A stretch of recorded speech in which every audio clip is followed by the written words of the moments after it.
इससे पहले भी निर्भया केस हुआ था।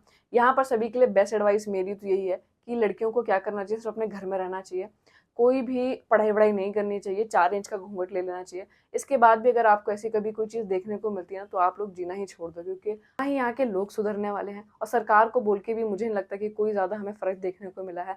आप कोई भी अच्छी चीज़ करेंगे तो आपको एट द एंड में सरकार हो, लोग हो, चाहे कोई भी हो, आपको सप्रेस ही करेगा।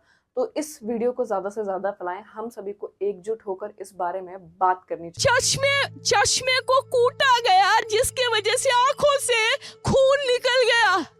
मैं प्रधानमंत्री से हाथ जोड़ के रिक्वेस्ट करूंगी कि ये घटना जो एक 31 ईयर ओल्ड एक meritorious student who has cracked her medical with her own stamina and her own intelligence goes to that top and becomes a promising doctor should not be killed, or her voice should not be smothered like this. नमस्कार।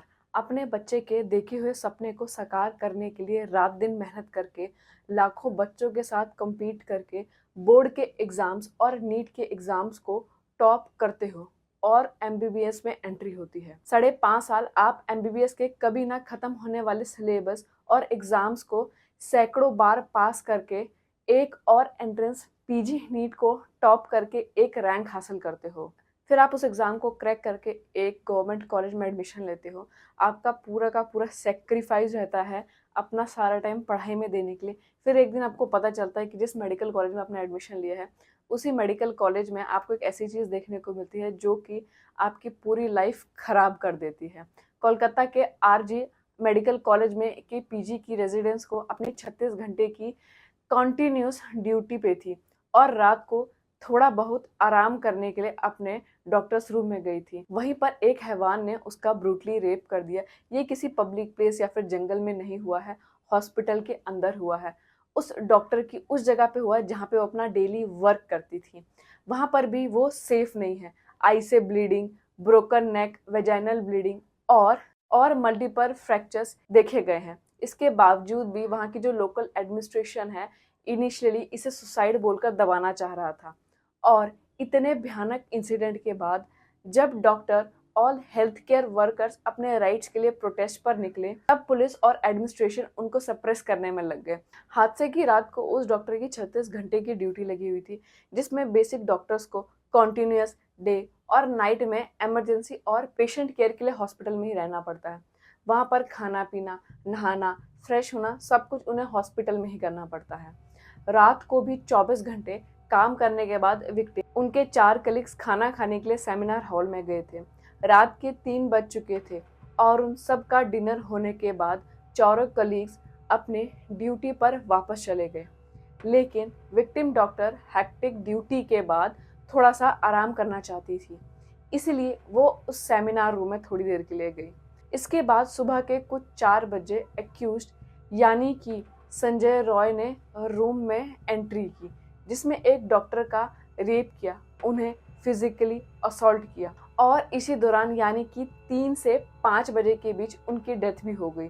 फिर कुछ सुबह 7:30 बजे victim की body discover की गई, लेकिन उनके पेरेंट्स को 10:30 बजे बताया गया और इसके बाद भी जब उनके पेरेंट्स वहां पहुंचे तब उन्हें अपनी बेटी की डेड बॉडी तक देखने को नहीं दी। उन्हें 3 घंटे और वेट कराया गया। हमको 3 घंटा खड़े रखा। एक पेरेंट्स जिनकी बच्ची 31 इयर्स ओल्ड की ऐसी खत्म हो जाती है, उनको 3 घंटा खड़ा रखा और ये हाथ जोड़ती रही, माँ बाप हाथ जोड़ते रहे, हमें एक बार दिखाओ, हमारी बच्ची का मुंह एक बार दिखाओ। उसके शरीर पर कपड़े नहीं थे, स्पेक्स पूरी तरह से टूटा हुआ था, पूरी बॉडी में इंजरी मार्क्स थे। लेकिन बॉडी को देखकर कोई भी बता सकता है कि ये सिर्फ एक रेप केस नहीं है, एक मर्डर केस है। लेकिन हॉस्पिटल को ये सब नहीं दिखा था। हॉस्पिटल तो इसको सुसाइड केस बोलकर रफा दफा कर रही थी। उसके बाद उस कॉलेज के प्रिंसिपल का ये जजमेंट था, वो भी बिना किसी इन्वेस्टिगेशन से पहले।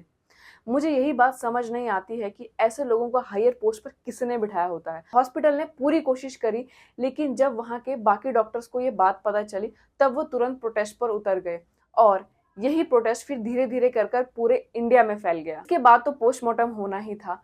जब उसकी रिपोर्ट आई उसके बाद बताया गया कि डॉक्टर को बुरी तरह से सेक्सुअल असॉल्ट किया गया है। उनका एब्डोमेन, राइट हैंड और लिप्स बुरी तरह से इंजर्ड थे। तो रिपोर्ट ने तो एटलीस्ट ये तो क्लियर किया कि एक सुसाइडल केस नहीं है। उसके बाद और इन्वेस्टिगेशन हुई, तब पता चला कि उस दिन रात को एक संजय नाम का इंसान वहां आया था और सेमिनार हॉल में एक ब्लूटूथ हेडफोन भी मिला जो कि संजय के फोन से कनेक्ट हो रहा था। और आपको जानकर हैरानी होगी कि पुलिस ने उसे अरेस्ट तो कर लिया है और उसने अपना जो क्राइम है उसे भी कबूल कर लिया है। इंपॉर्टेंट बात यहाँ पर यह है कि संजय को दिन रात को एंट्री किसने दी, क्योंकि ना तो वो कोई डॉक्टर था ना ही कोई स्टाफ।